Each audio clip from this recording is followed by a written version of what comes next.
Welcome back, everyone. It's time for our second panel discussion. It will help us to shift our mindset from individual particularism to a comprehensive, systemic approach. While we may understand that everything is interconnected, we often fail to grasp how even positive actions can have negative impacts on complex systems. Ladies and gentlemen, please join me in welcoming our panel members in the following order. Mr. Csaba Kőrösi,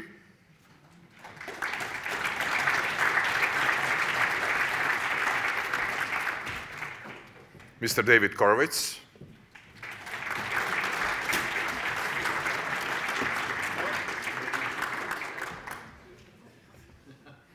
Mr. Jem Bendell,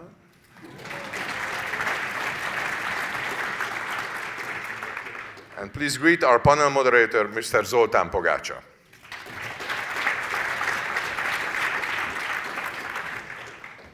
We changed it somewhat, the concept we used in the first panel, so there will be only one introduction from Csaba, who didn't have a chance and an opportunity in the morning to make a presentation. So there will be a 5 minutes introduction, and then we kick off with a shorter panel discussion, because we'll use the rest of the time and the end, the last approximately 20 minutes, for questions and answers. So there will be to the panel members on this topic. So a microphone will go around, and then you will have a chance to question them. Thank you very much. Okay, thank you very much for the word. My name is Zoltán Pogátsa. I'll be moderating this panel. You've already met two people from the panel, so I won't introduce Jem and David, because they've already spoken today. But I will introduce Csaba Kőrösi, who you haven't met so far. He's a long-time Hungarian diplomat who also served at the UN, and recently he's been in charge of an environmental sustainability program for the President of the Republic of Hungary. I think that briefly sums up your very long career. And with that introduction, I give you the floor. Your introduction, the remarks, please. Thank you, Zoltán. Thank you indeed for having me. Actually, I will not try to give you a presentation. I put together in the last couple of hours some kind of reflections of what I've heard today. Only 13 short points, 13 because it's a lucky number. And we need luck now. First and foremost, I agree with the analysis on the crisis we've just heard, and even to a certain extent to their causes. But I agree that the task is not to fall into despair, but to work on solutions. And I think it should be our guiding principle. The second, we have an elephant in the room. We haven't spoken about it yet. The crises we are having have two roots. One is a geopolitical competition. The other one is the challenges stemming from the non-sustainable way of operations. Why do I separate them? Because the geopolitical competition that is about to deepen now have a zero-sum mentality logic. If you want to solve a geopolitical type of conflict, it's a cake, you divide. The more you get, the less the other party will get. The non-sustainable way of operations rooted crisis, which is mostly related to the global common goods, can be addressed only through cooperation. These are two very different approaches. What is the problem? More and more, if you listen to diplomats, politicians, look into the negotiations, the geopolitical type mentality, zero-sum game mentality approach is overriding the other approach, which should be based on cooperation. And the result is not another zero-sum game, but the result is a negative-sum game. And that is deepening our troubles. Third, I agree that for systemic solutions, systemic challenges, we can only have systemic responses. But the good news is that we do have those responses. We should not pretend that we don't know what to do, we haven't agreed, we don't see. We have ample agreements. Agenda 2030 has been mentioned here today already. The Paris Agreement has been mentioned today. The Biodiversity Program of Action. The BBNJ, which is for the same, for the seas, the Sendai Framework, and the financing for sustainable development, all the major at least six big agreements have been adopted through consensus by all of you, all of us, all countries. But we don't implement them. That's a major problem. Fourth, we have a huge debt, all of us, including the academia. We cannot really measure sustainability transformation. We talk about it, we desire to have it, we are crying that we don't have it, but we cannot measure it. We measure standalone parameters for all the 17 SDGs, all other parameters, but if you are asked a very simple question, are we really making progress or regress on sustainability transformation? The honest answer is we don't really know. We are developing it, but it's still not available. Fifth, the destabilization, as we heard, is already upon us. Collapses are likely due to the combination of various factors. But let us not take it as a doomsday scenario. First and foremost, it is not necessary, still. The second, let's not forget, it is not a single event for the whole world for the same time. Not the same time and not everywhere. There are still chances. Six, adaptation is not an alternative to sustainable development. Better, it's a part of it. Sustainable development is about, as it says, development. It's going forward. It's about desirable, necessary change. Our delay, of course, has made the change much more difficult, and the demand is becoming bigger by the day. 7, adaptation is inevitable, as we heard today, but adaptation itself has no answer to some grave challenges. So do not expect miracles if we only focus on adaptation. Let me mention some, very basic one: poverty, inequalities, health, energy solutions, as we heard today. So let's not mystify. We need sustainable development, and a part of the sustainable development is adaptation, mitigation, if we use the terminology of the climate policies, financing, technology. 8, small-scale solutions are useful and necessary in many cases. But some of the challenges cannot be solved at the level of small or local communities. All global public goods are now under pressure, including the institutions we created for them. Research and technology and development cannot be really managed on a very small scale, local level. It's very tempting for me too to seek refuge in an eco-village. I myself live in the countryside, in a country house. I like it very much. But can the other 5 billion of city dwellers do the same? If not, then it is not a general solution. 9. Our thinking is accustomed to a linear changes. That's how we are built as human beings. But the challenging, as we heard today, and as we know, facing an exponential rise, invoking tipping points. It makes adaptation also particularly difficult. But it is not only a threat, but it's an opportunity too.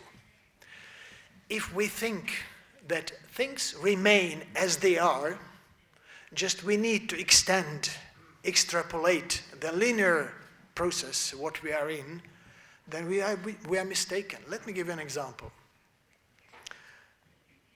In 1947, the predecessor organization of the CIA, the OSS, has been tasked by the US government to give the answer about the future of computers.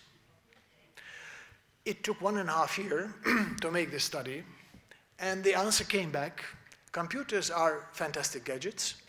They will be very, very interesting in the future, but we don't believe there will be a need for more than 5 pieces all around the world in the forthcoming decades, because they are too big, too complicated, too expensive, and no one to understand them. If we extrapolate where we are today and where we are going to be tomorrow, without taking into consideration the real changes, then we might miss the substance.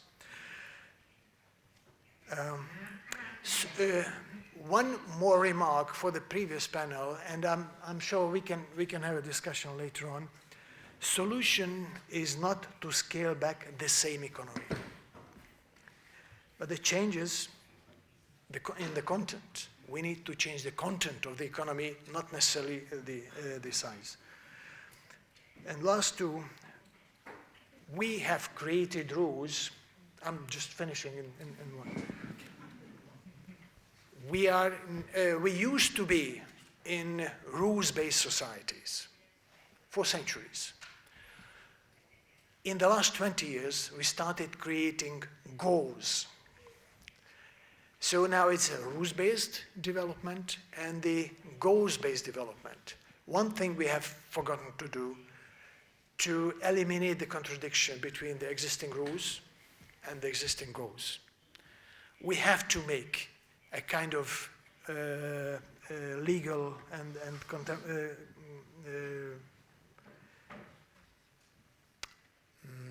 elimination of the contradiction between the two. And last but not least, I think we need to acknowledge that there is a need to acknowledge the human responsibilities. We have the Universal Declaration of Human Rights, and that's fine. We keep expanding it, but do we have the Universal Declaration of Human Responsibilities? We don't. As long as we don't have it, we might have similar problems and similar debates what we're having today. Yes to modesty, devotion, discharging responsibilities, respect of creation values, but no to depression, desperation, scare that can petrify us. There are many ways how we can be good persons, how to work for the common good. But for that, we need to acknowledge that we have responsibilities. Thank you.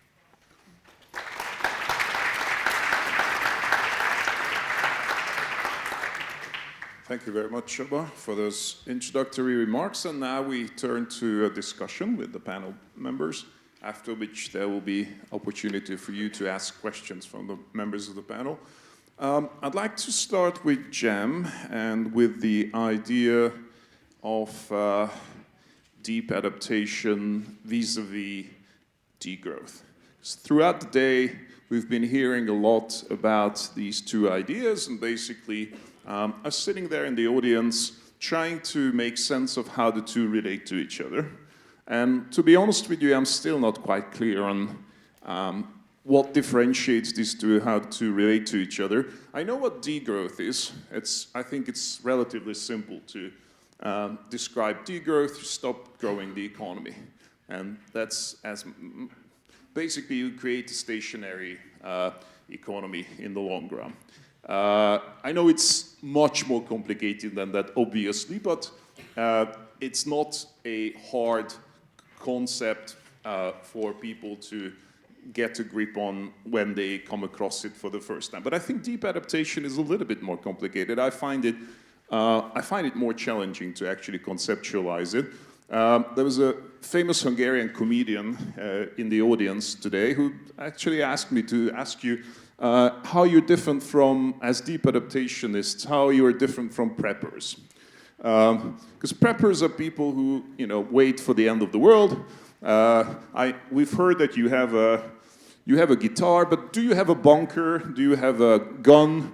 How are you different from people who are, waiting for that at the end of the world, that doomsday scenario? And where are you on the scale between a prepper and a degrowthist? How do these concepts relate to each other?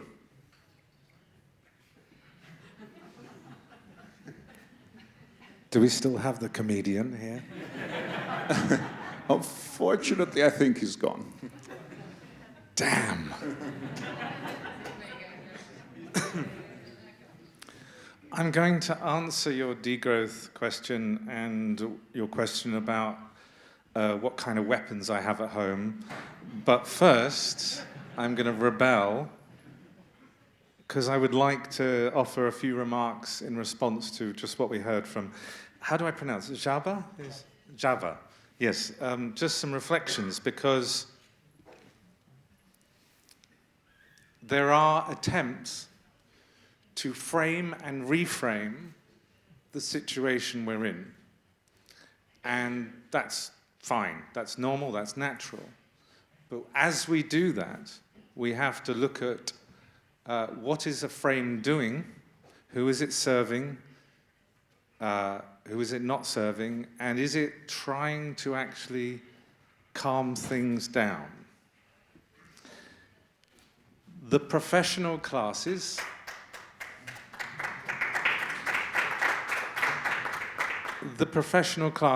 and I'm one of them, are very good at coming up with frames which help us think that experts know what they're talking about, top management know what they're talking about, top politicians and civil servants care about us, and don't worry, kids, we're going to sort it out. And we're very good at that.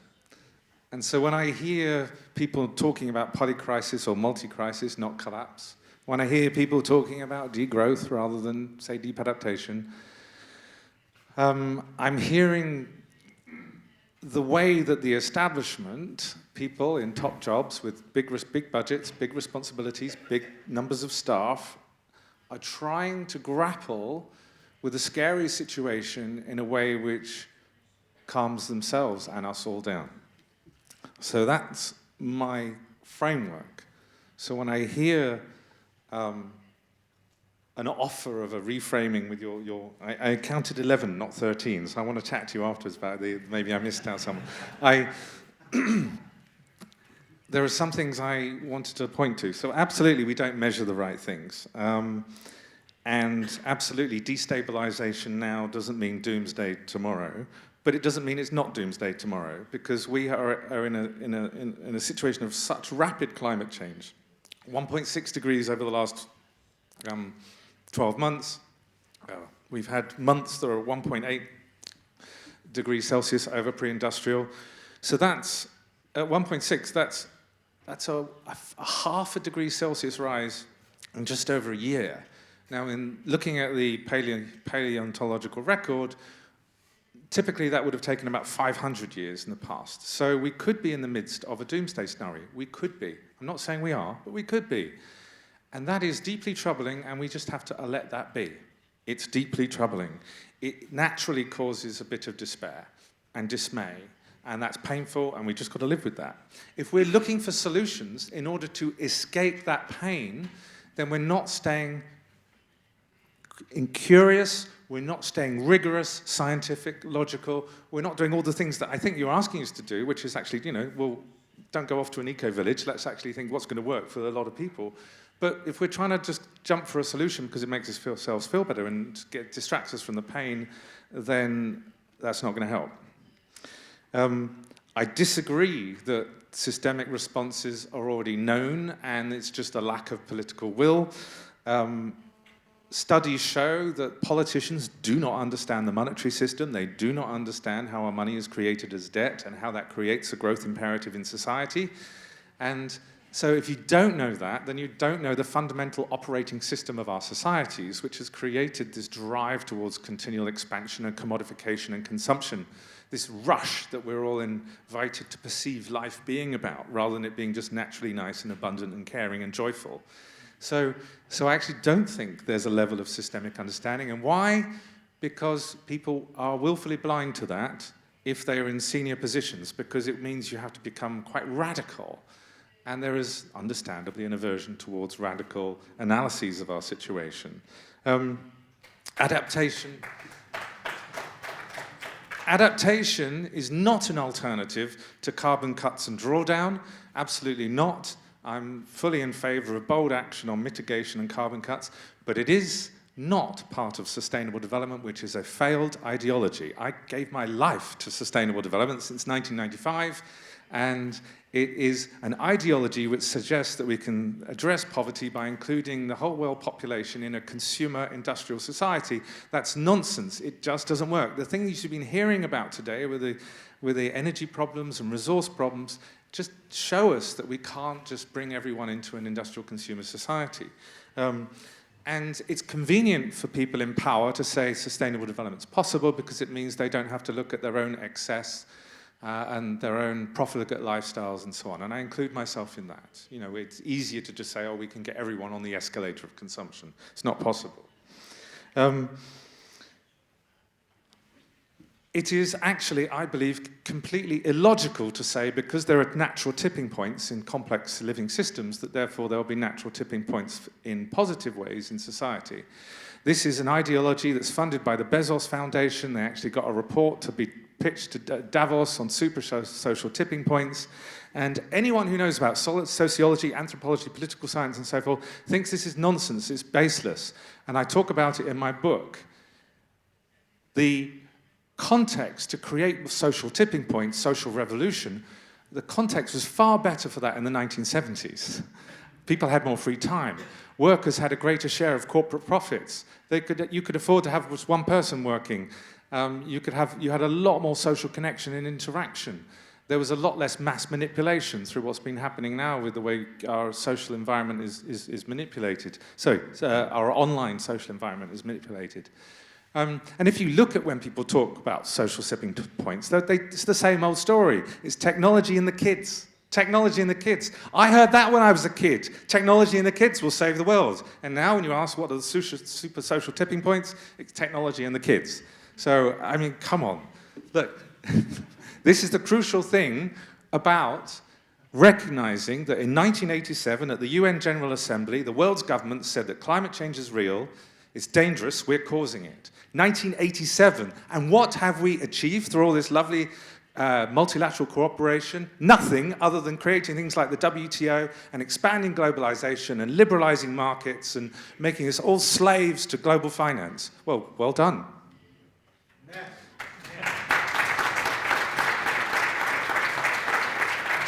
So where I do agree with you is that we do have to think about a very different economic system and changing the economy. It's not just scaling back the current economy. But where I disagree is the idea that this will somehow be a managed transition or transformation with just a little bit more political will. I actually think there's a lot of people in my field who have just woken up to the fact it's not happening and therefore things will break down, and within that context, yes, let's look at what we can do. What can we change? Now, if you have a lot of connections at very high levels internationally, as you do, then that's a different conversation about what to do. And that's important. But that's not the same conversation as someone else here who lives in a suburb in Budapest about what they can do. And what you can do might be very much about your own neighborhood and how you can grow food locally and how you can actually look at how you're going to cope with a heat wave or a flood and how you're going to try and help people calm down when there's maybe a food price spike and there's huge crime, and how we can try and have more convivial societies as we get more stressed. The answers, we can't generalize, and that's a crucial thing about deep adaptation as well. When Balázs said in the opening, we all have to find our own path. It depends. It's entirely dependent on where you're at in your life, in your society, in your connections. So, those are my reflections on. Thank you for listening.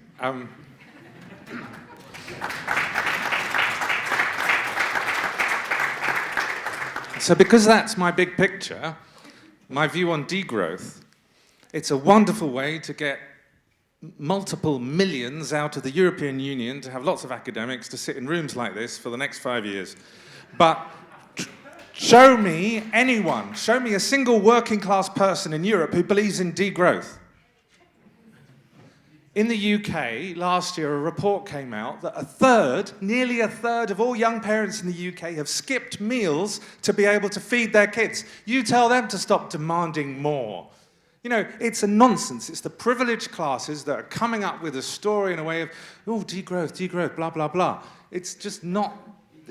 You're not going to get electorates to vote a government that's going to actually reduce the standard of living, saying, oh, well, actually, but then you'll feel better because you'll have a nicer life because you're going to get off this idea of consuming more and all that. It's not going to happen, and if a government does it, there will be a backlash. We already see backlashes from any government saying, let's reduce consumption.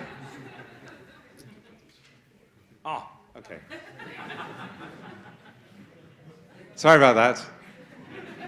I didn't write my speech and give it to you earlier. I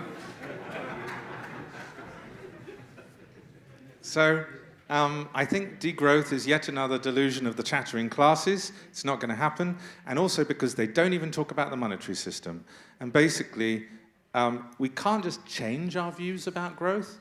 If a monetary system means that if there are not more loans coming into society, then there's not enough liquidity in the economy, and therefore we will see bankruptcies, we will see unemployment, we will see defaults on mortgages. That's what a recession is. It's a contraction in the money supply. So if we have a monetary system that doesn't allow an easing of that, then talking about degrowth will achieve nothing, apart from creating more mass unemployment, more bankruptcies, more alienation, more anger, and more crime, and radical populist nonsense as a response. So that's my answer about degrowth. Okay. Let me push back on some points there, because degrowth, not talking about the monetary system, I think they do talk about the monetary system. If you read the degrowth literature, there's plenty of stuff on the monetary system and degrowth literature.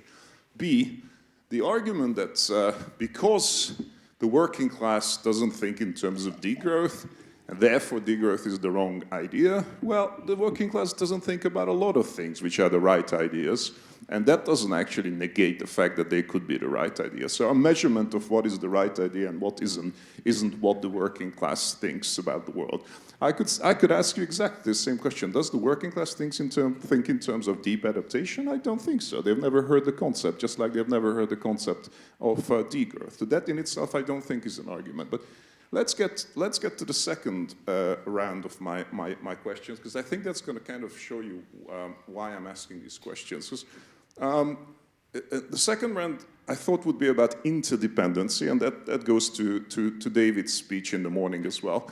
Because let's say you have a plan. So you don't believe in degrowth because you don't believe that the government's going to do it. You don't believe people think in those terms.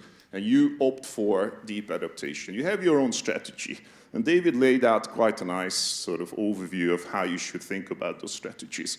And my question is that actually a viable solution in a society which is incredibly interdependent? I mean, we all know that the reason why we have achieved this level of material output in the world in the last couple of 100 years is due to specialization. And with specialization, we are incredibly interdependent. We are incredibly dependent on other people. So let's say you have a plan. Let's say you move to the countryside. Let's say you want to grow your own food. Let's say you want to get independent of the financial system, of the agricultural system. But then the world, doomsday comes. There's environmental collapse, but with environmental collapse, there's actually social collapse. So the literature on how environmental collapse happens doesn't actually say we're going to boil like the frogs. Nobody thinks that anymore. What it says is there's going to be mass migration from countries which are going to suffer from drought. So you have hundreds of millions of people coming here from countries that are suffering, and then, possibly with weapons. And then you have social collapse. Or let's say supply chains collapse. So you no longer can get nickel from African countries, and your production collapses and your supply chains collapse. You're not going to have electricity, you're not going to have transport, you're not going to have a lot of things, you're not going to have water. So how are individual plans a more viable solution, in your view, rather than the idea that we all somehow understand that we need to opt for another system? So to me, I don't actually think one is more viable than the other. I'm quite skeptical that enough people will understand the necessity of degrowth. But I'm also quite skeptical of the fact that on an individual basis or on a small group basis, you're actually able to cut yourself free of a society that's just, basically falling apart in front of your eyes with all those dependencies that we've come to rely on. Hello? Hello? Is that working? Yeah. I'm going to touch the previous question about degrowth and a bit about that. I shall mention a little bit about degrowth. It is on? Yeah. About degrowth, and then related to complexity and interdependence. The first thing I'd say is degrowth, if we mean by extracting energy and materials from the system, is unstable. It's an unstable, it's not an equilibrium state for this complex system of which we are part. And that's far more than the monetary system. It's how energy and those connectivity is parsed within the system. A smaller system, even if you'd solved the monetary system through whatever magic, it's irreversible. So as it grew, it becomes entangled, parts, globalizes, moves faster, more and more complexity. It's doing that not because we can see it or we design it. It is emergent. It's something far more complex than we see. And when we look around and we see, wow, what a complex world, and we might say to ourselves, erroneously, we did that. How clever we are. But it is an emergent process like an ecosystem in nature, where multiple parts adapt, work in feedback with each other, and this sort of thing emerges. So once you started pushing back the system, pulling back energy or materials or other things, what you start to make visible is the connections that we haven't seen when things work. So when we've seen supply chain disruption, or when we've seen these sort of other kinks in the system, those connections were already there. It's just we see them because the system is stressed. But what it is a vast wave of complexity behind it. We don't understand it. We can't wind it down. We are so interdependent that even the thought of it is beyond us. So I can't remember quite off my head, but here's something to keep in mind. There is a BMW factory in the UK. It makes mini cars. Each day, 4,000 inputs come, 2/3 through the port of Dover, come into the UK to fixed on a just-in-time supply chain. Now remember, if you have 4,000 inputs and they're all necessary, and you lose one that can't be substituted, you shut the whole production line. That's 3,999 other businesses who suddenly haven't got something going through, and that Leibniz vulnerability, the weakest link, is everywhere. So in a way we are trapped. We're in a system we didn't organize. We like to talk about or this group are responsible, that group. If we have sorted different bunch of human beings in different situations, I would imagine we would have got more or less the same society as we do now. So deep adaptation is impossible because we are far too independent. And no, what I would say is, again, you work with a model of your own, one makes it explicit, but when one sees systems failing, you generally get more and more volatility, but the system state works. In other words, we're getting stressed, there might be more unemployment, there might be more disruptions, but basically the financial system is functional, that you can trade. Basically the supply chains work, though they might be tatty or a bit less. Basically critical infrastructure works. You have your water, your power. So that is more and more destabilization. If it breaks in critical interdependent systems, there is one outcome that is general to this sort of large-scale systemic failing, which is, you can describe it as a shutdown in the flow of goods and services. So we think of a global metabolism, a complex system that's bigger than us, that we don't design, and it is like death. There is a shutdown in that metabolism. As parts. Right. Okay. So this is a description of what will happen. There's a shutdown. What do you do? Well, the first thing is you say, what we have is we know that there's experience where things can get harder, but things work more or less, and that is a chance to try and do something. Now, for the big thing is, I don't know. I think it's going to be, at times desperate.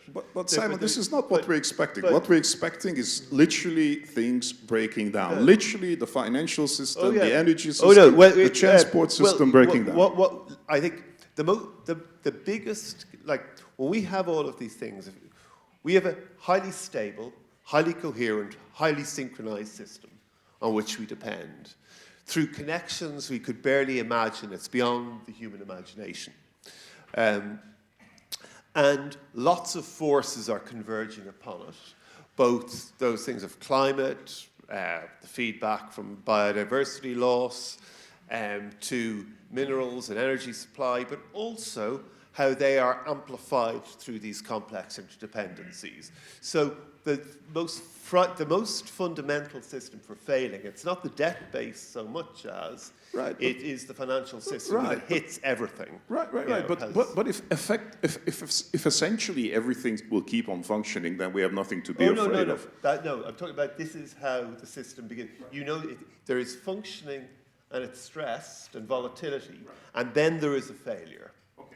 So let's say we've come to that. Let's say it's no longer just a stress. Because if it's only a stress, then essentially the systems are still working. You can rely on these systems. Then we have nothing to worry about. But that's not what we're looking forward to. What we're looking forward to realistically is these systems effectively failing us. The thing is, systems are working now. They will get more stressed. At some stage, breakdown will accelerate, and because then what? Then things fail, and then, as I said, there is a shutdown. Then how does deep adaptation help us at that point? Well, if you've had time to prepare, you might be better prepared in terms of food, of how you get water. I think who knows. Okay, let's take that point. How do you get water? How do you get water in a world where the water system has failed? Well, again, this is an issue of, I live in an island, and we talk about these sort of things, and we sort of say, well, in the prioritizing things, we'd say put back a well into the country. But even if you read, there's a book by Ferguson called When Money Dies. It's set in the history, 1920s, early 20s, Germany. There's hyperinflation, the monetary system is messed.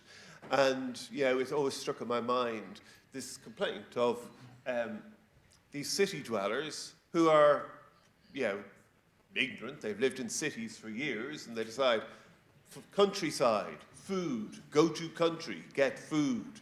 And of course, what they do is they stab cattle and cut off bits of meat, which is collapsing the farmer, what's left of the farmer's life, totally inefficient. And you can have things like that. We don't know the answer. Oh, you don't know the answer. It is bigger than us. But I will say this. You know, and I say this to people. I'm pretty straight on the doom as well as let's do our best. Is if any of you have read George Parker's book on the 17th century, have you? War, climate change, blah blah blah, all throughout this part of the world, absolutely horrifying. Or Barbara Trutchman's book, Distant Mirror, about the calamitous 14th century. You realize, you know what, we're the freaks of human history. For most of human history, life was hard, and yet people fell in love, they made music, they had children, they did fun things. Okay. Well, going back to Csaba's point, because Csaba in his presentation mentioned, he lives in the countryside. So, okay, let's say water system, water utilities fall apart. You no longer have access to the water system. You say, let's dig a well. Well, Csaba can dig a well because he lives in a nice countryside home, but 2 million people live in and around Budapest. Something like 35 million people live in and around Tokyo. So how are 35 million people in Tokyo going to have access to water if the water system has failed us, if there's no mobile signal, if there's no electricity, if the transport system's fallen apart? So if all these systems have failed us, how does deep adaptation, and there's migrants, okay, Japan's not going to have migrants, but let's say Europe or North America will have migrants from Africa or from Latin America. So how does deep adaptation help at that point? I'm not sure I'm the right person to argue for the deep adaptation.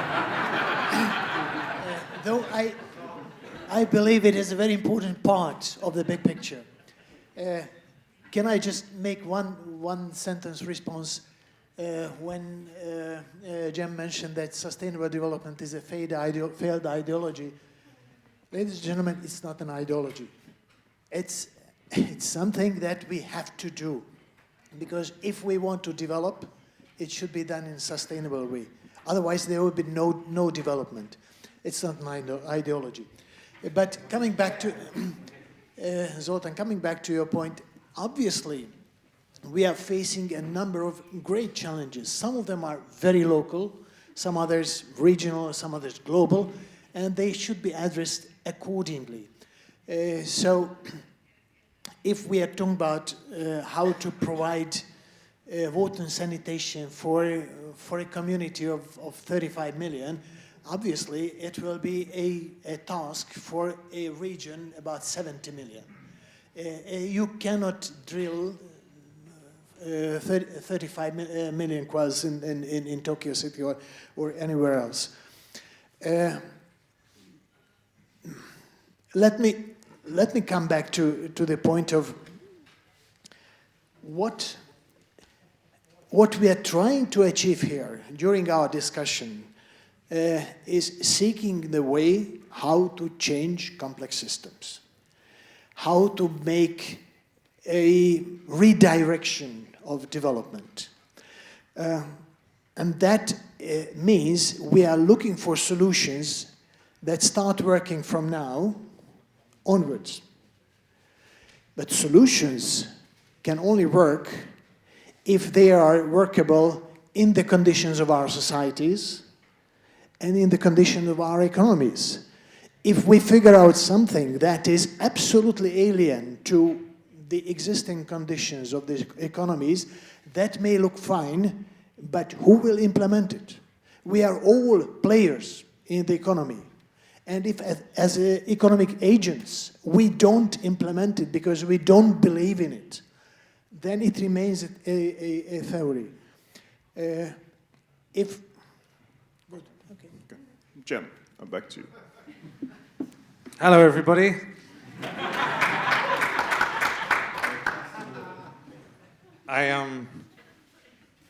I'll try and be more concise than my first remarks. Thanks for tolerating my outburst. Ideology. So the habit of the the technocratic culture is to take what's political and ideological and make it purely technical. And so, from a particular lens, you can see all manner of agendas, policy agendas, as in some part ideological. And there were many people in the 60s, 70s, 80s, and 90s who were arguing against a model of industrial development and arguing against export-led industrial development.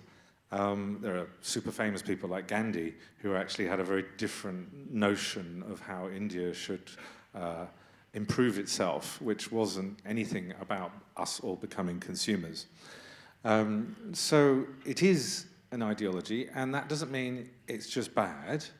I'm not slagging off ideology. I'm saying notice that it is a comprehensive story about how we improve the world, which we've had as our governing, coordinating principle for international cooperation, supposedly, since 1992. And it's not me that says it's failed, it's the UN that says it's failed. Look at the latest SDG reports. We're going back on nearly every single of the 17 SDGs.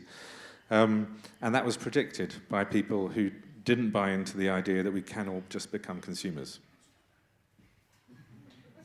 Sorry. I had too much coffee.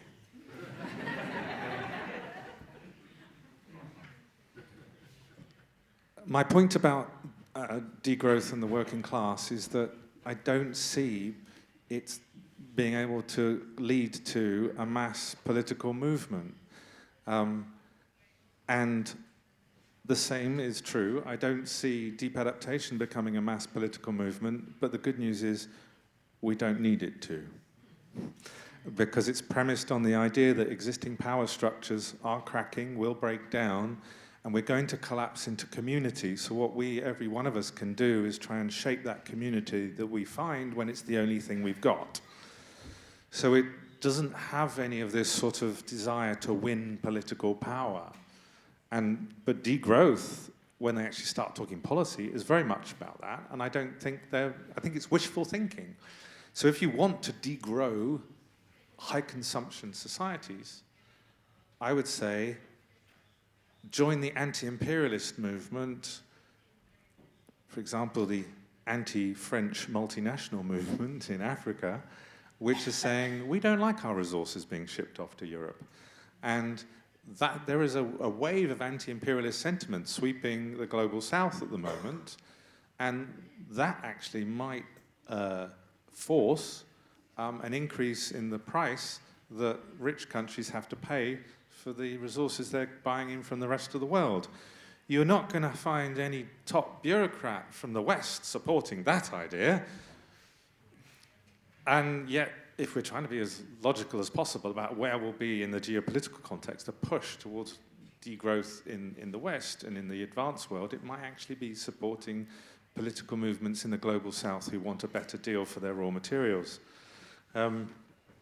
So I think there's a lot of wishful thinking in all of this. That's the main thing I'm saying. The money system, great to hear that they're talking about it now. When I looked at it up until early 2021, they were not talking in the big conferences on degrowth about the monetary growth imperative that comes from private banks basically issuing our money into circulation as debt, and the fact that then if you've got people saving money, and then there's not enough money in circulation unless there's an ever-expanding amount of loans. So that, if they're talking about that now, great. I'm very happy about that.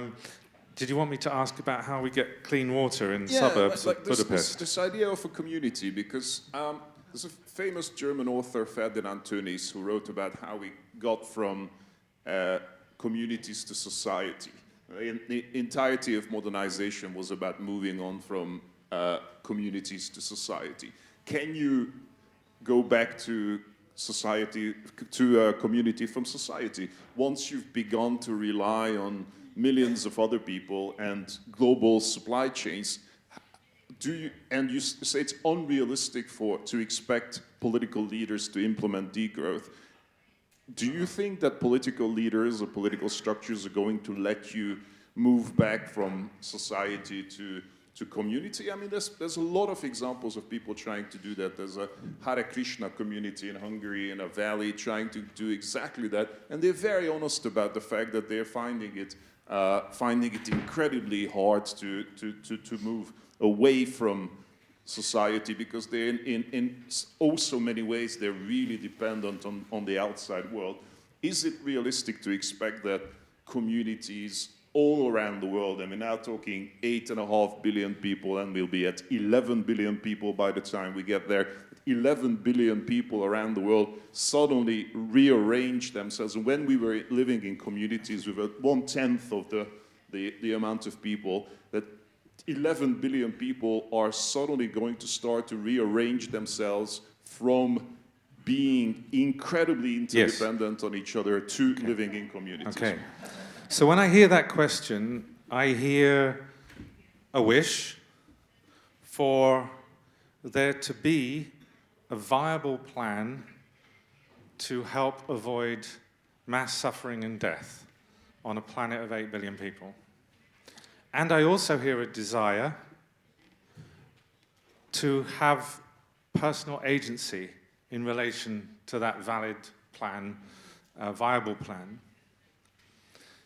So nowadays, if I'm having that desire to have that agency to contribute to that plan, in my own experience, I see as that, in me, not being able to cope with the tragedy of the situation and not being able to cope with the idea that I can't do very much. And this is the origin of the delusion that I was talking about at the start. If we're looking for solutions in order to avoid our own pain of not being able to come up with a viable plan for 8 billion people and be part of that plan and feel like I'm a hero, if we're trying to avoid the dismay and despair, then we are deluding ourselves. We are going to see hundreds of millions of people die younger than what we would have thought. Life expectancy has been coming down around the world for over 6 years in about 90% of countries. It's already happening. And it's going to be a lot of suffering, and we can't get away from it. However, I still think it's good to try and find out ways of reducing harm at the greatest scale possible. So how can we help people have their basic needs met in urban environments? It's a huge question. I'm glad people are working on it. I'm not.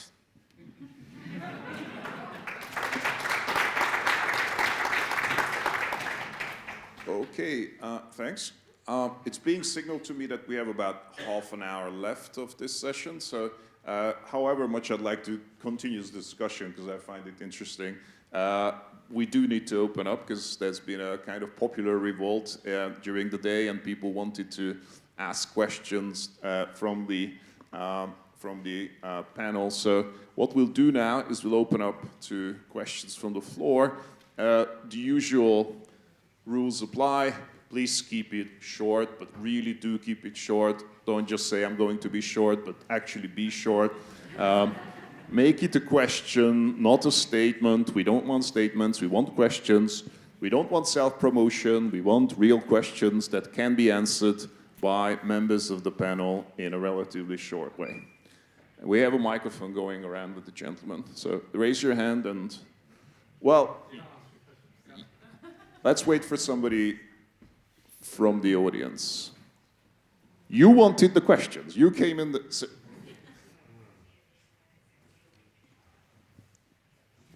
I'll keep this really short. I guess we're just seeing a lot of changes in the news right now with increasing violence and governments seeming to like escalate everything.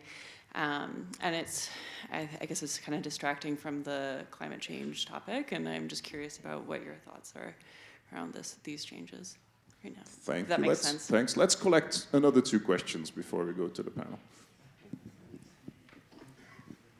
Thank you. My question is for Mr. Bendell. I'd like to ask you about what is your realistic best case scenario for what we're going to have for the next couple of decades, because probably some folks here are worried about the worst. Thank you. Okay, one more question. One more question. There's a lady over there at the back.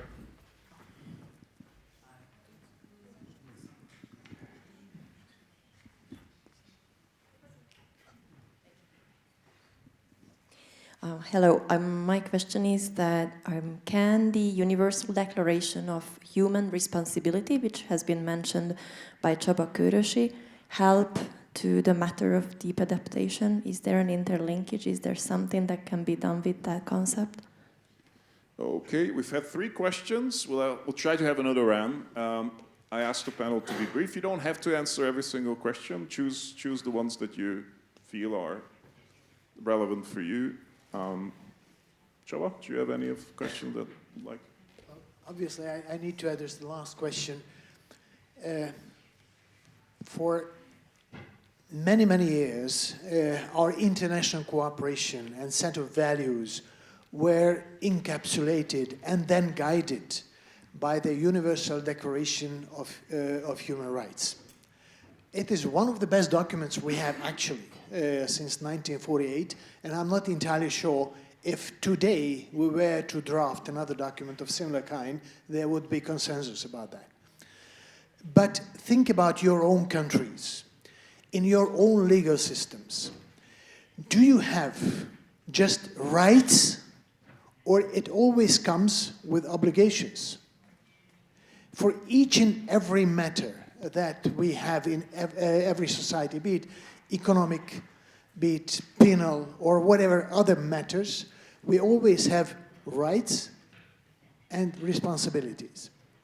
Now, in the international terms, we do not have any set collection of universal human responsibilities. As a president of the General Assembly of the United Nations, I suggested a couple of times for the member states to create it, and particularly that in the next September we are going to have the Summit of the Future, which will be an opportunity to design the way ahead for many, many years to come, including what are we leaving for the next generation. And when we come to that point, I'm afraid we are going to do it in a way without mentioning that what is the responsibility of the today's generation, decision makers, and those who are coming after us. So it remains half of the story. I still believe that we need it. Simon, or sorry, whichever of you. Yeah, I'll start with this, the last question first then, as you spoke to it. My understanding of the Universal Declaration of Human Rights and the very notion of human rights is that includes an obligation and responsibility, because it's not about our own individual privileges, it's universal.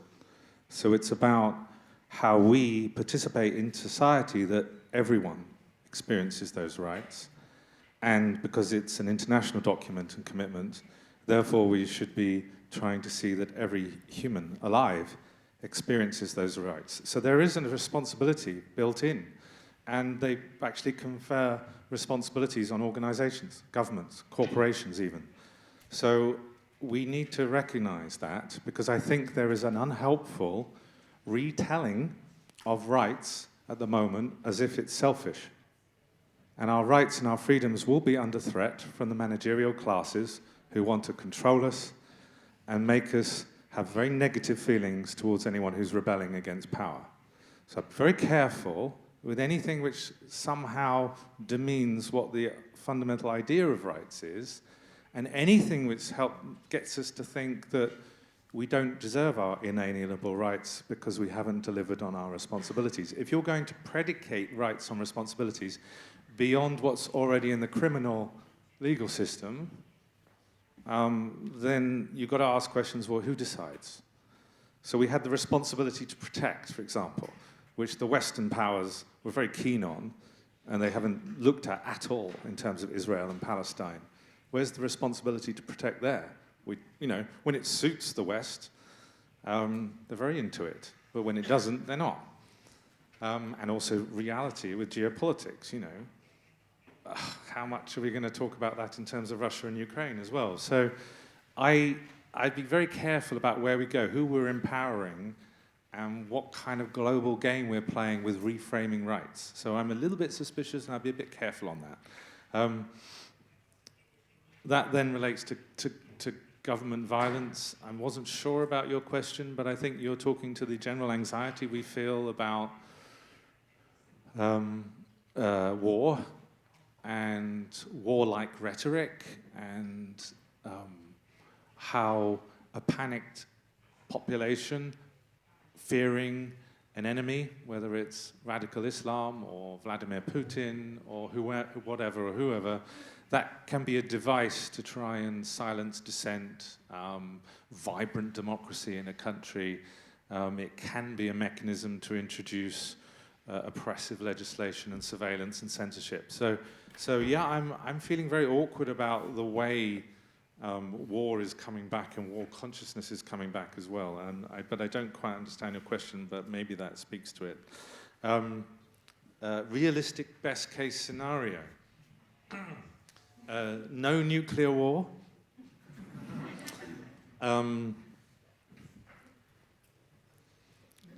Ooh.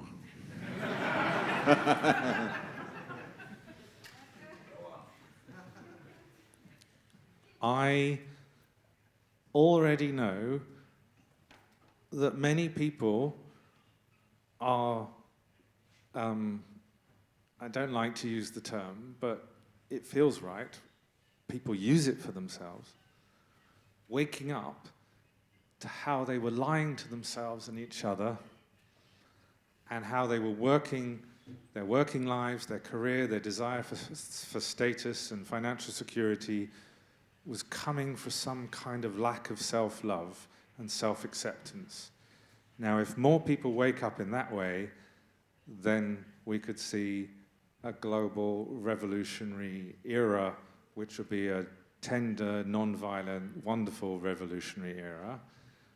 That wouldn't necessarily help us escape the terrible disruption from climate change and biodiversity loss and so on. But at least we'd be much more nice and kind to each other in that process. Okay, thanks, David.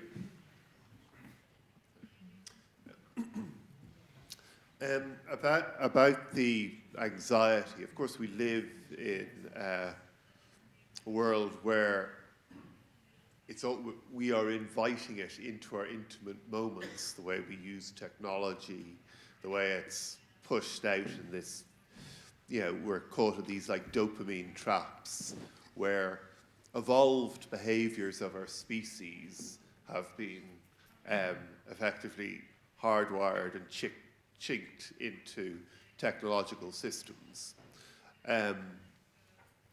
And part of it is, you could play it outside, but I very rarely now listen to the news.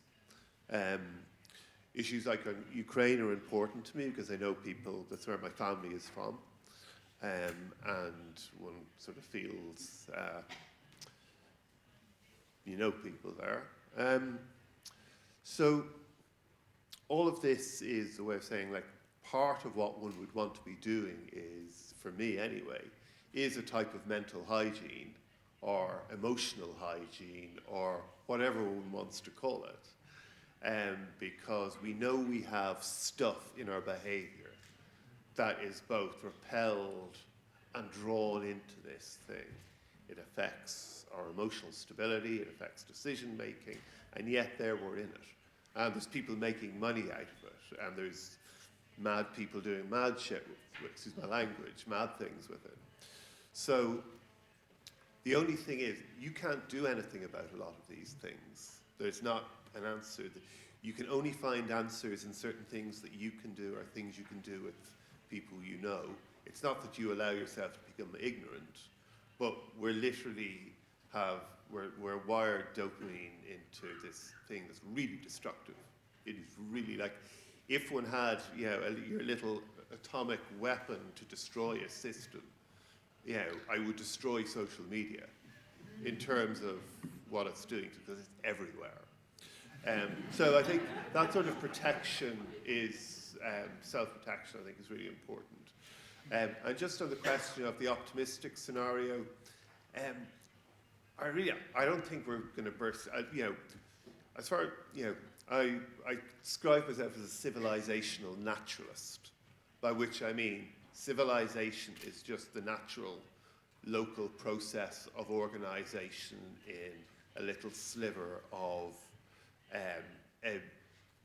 2/3 of the distant star on on our Milky Way, one of hundreds of billions of other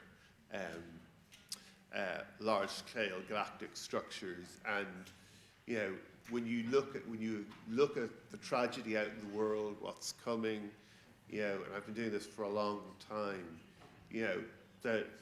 there's a gossamer paper between absolute despair and screaming hilarity, where you sort of kind of go, this is really funny. This is so ridiculous, so weirdly freakish that we take it for such importance, where in fact the whole thing itself is such an odd, weird experience. I'm not sure exactly what I'm trying to say, but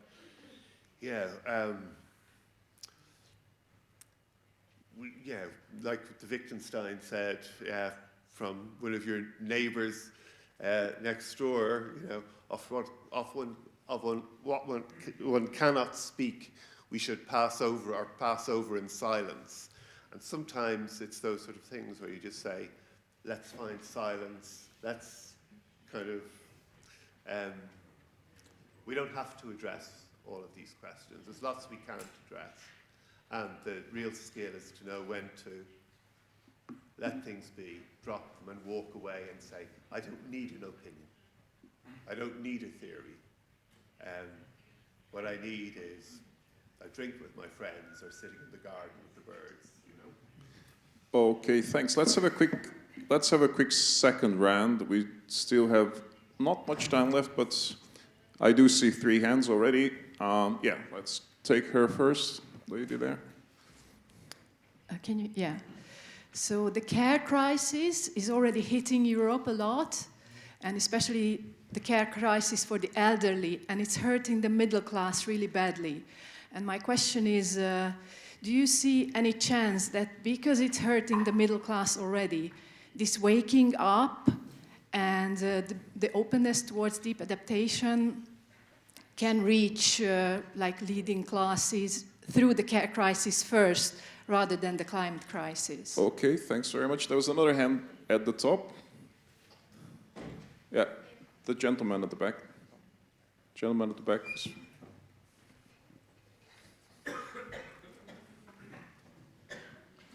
All I would like to ask is what you think of the Great Reset as a motion in the elites sphere, and how it could affect deep adaptation and these movements.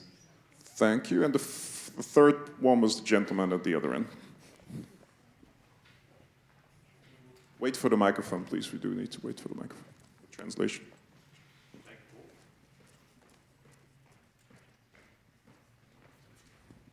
Thank you very much for the contribution this wonderful day. Very practical one. Would you please share with us your how did your personal ecological footprint improve during the past 3 years, and what's your target for the next 3 months? The Inquisition here. Okay. I see that you have other questions. I'm sure you'll be able to ask them from the panel after the session, but unfortunately we have very little time left, so I unfortunately cannot take more questions. Let's take these 3. And if you do have more questions, you'll be able to come to the gentleman after the session. Whichever of these questions you feel like you'd like to answer. Who wants to start? Csaba. Starting with the last question, for me it's very easy. When I was the president of the General Assembly of the United Nations, I had a huge ecological footprint. I flew around the world. I met many, many delegations. Now I'm a humble citizen. It is not because of my planning, it is just changes my life. On the care crisis, and let me expand it a little bit, the fate of the middle class in Europe and in the advanced world. Until the late 70s, early 80s, the notion was that the middle class is expanding, and that is the best news for the society. It's best for the stability, best for democracy, best for the economy, best for the culture, stability of our societies. I still believe it's a very good idea. But what happened in the late 70s, early 80s, middle class started shrinking. And it keeps shrinking. The other factor is the demography. Most of the advanced countries' population kept growing until the 80s, 90s, some of them. And then a very strong decline. Now South Korea is the strongest in decline. Instead of having 2.1 fertility rate, now they are at 0.7. So it means that it's an absolutely unsustainable trend which invokes a lot of big problems. For example, how to care about the elderly, how to care about those heritage that is coming from a shrinking middle class. It will not solve automatically. It will not solve even if we go for small communities, if we go for big cities. There should be very strong policy interventions into that. Thank you. David. I think it's really about is it the middle class and health crises and other things creeping, as you might say, through broader parts of society. In a way, that's how I see global climate change and other things initially affecting, through the stability and strength of our economies or whatever. And for a while, there are things we might be able to do to help, but in a conventional way, if politicians come to it, it will be a more vocal issue. But I think in the medium term, if not earlier, there are things that will not be able to be provided in terms of parts of where our health and our public provision will be, in terms of standards of living, in terms of the types of drugs that are expected, of what hospitals can do, and a whole range of things that become much more just, that is the nature of the system stressing that it can't deliver. Now one can always point to inequality and the huge disparity in wealth that, growing wider and bigger. But it's a useful rejoinder in that. And I do think, if I was doing something now and I was in government, like wealth taxes are an easy choice, as much for public showing confidence in collective society rather than specific actors and groups of actors trying to hog more. But the reality is, if we are more or less at the limits to growth, no amount of zillions of dollars that are supposed to be in bits of paper is going to make more growth. Yes, you might get rid of some yachts, some private planes, but really, in the scheme of things, that's relatively small beer, and they're not always where you want them to be. So I think, without being cruel about those stresses, some of that's just the way the cookie's going to crumble, and the question for us, if we want to address it, is, how can we find ways of dealing with it? Because we've taken so much for granted in terms of our systems and healthcare, we are going to lose things. On the Great Reset, heard indirect references to it. I heard a great interview with the guy who wrote it on British Radio 4 or whatever. I don't worry about it. I think it's just like social media nonsense, taking something that yet another bureaucratic institutional fellow writes a report, looks for a catchy title, and in our febrile world it gets amplified and so as to be everything people agree with. That's my personal view. I just think it's another thing not to worry about. But I obviously know that there are people who will disagree. So I'll leave it at that. Okay, thanks, David. And then the last response of this session from Jem. Yeah. Can I say a minute on each? We're over time, aren't we? That's fine. Go ahead. Okay. Yeah, the care crisis is getting worse in many countries, not just because of demographics, but also because of growing chronic illness across all age groups. It's bizarre and worrying. And so I think we need to have a preventative view on that as well, which would be, why are more people getting sick at all ages and not able to work? In the UK, it's huge in the last few years. It's too easy just to say it might be long COVID, so we need to look at that. And it's upsetting and on some levels terrifying that politicians don't seem to be taking it seriously, apart from one or two exceptions. Yeah, I've seen that up close, how terribly stretched the health system is and the care system in the UK. And that it's always deprioritized below like spending huge amounts of money on Trident or whatever.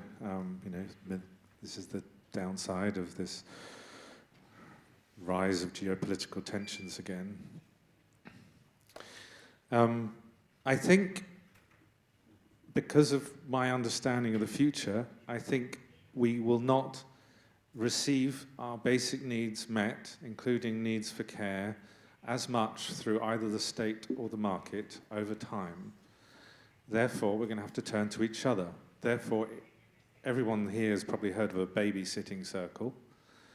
So that principle of where there's spare capacity, we look to connect it where there's unmet need. And we should perhaps start looking at care circles and support in communities. There's also, for example, a chronic problem of loneliness. And we also know that social isolation is one of the key factors in leading to dementia. So I think we could try and reconnect community and find out ways that neighbors can actually start supporting each other. That's something we can get on with ourselves, and Matthew's doing a workshop tomorrow morning where he looks at how we can create new means of exchange and metrics and how that can change the way we start to help each other in community. So I'd just a plug for that. That also perhaps relates to the Great Reset question. If there was no Great Reset, if there was no World Economic Forum, we would still have what I consider to be a problem of a global monetary system that is empowering large corporations and encouraging their expansion, their move towards monopolistic practices, and therefore them also having undue influence over bureaucracies and regulators and international organizations of all kinds.